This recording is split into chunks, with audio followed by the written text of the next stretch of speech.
ছাদ বাগান থেকে সংগ্রহ করা পাকা টসটসে একটি মিষ্টি আম, যেটা আমার হাতে আপনারা দেখতে পাচ্ছেন এই জায়গাটাতে ছিল। কিছুক্ষণ পূর্বেই আমি একটু হাত দিয়ে ধরার ফলেই হাতের মধ্যে চলে আসে। তো গাছটা একটু দেখেন, বেশ বড় সড়ো, অনেকগুলো আম ছিল। শেষ দুইটা আম এই গাছে ছিল, তার মধ্যে একটা আজকে হারভেস্ট করলাম। একদম হলুদ টকটকা রং ধারণ করেছে, আর এর ঘ্রাণ খুবই মিষ্টি সুস্বাদু একটা ঘ্রাণ।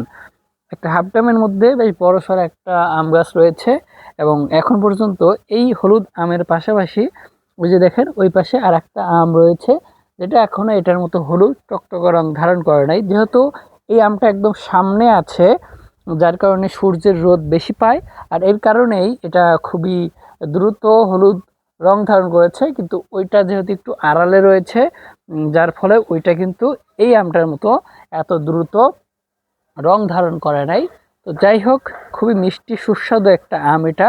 আপনাদের যাদের আঙ্গিনা বাগান রয়েছে, ছাদ বাগান রয়েছে, অবশ্যই ভালো জাতের কিছু আম গাছ রোপণ করবেন।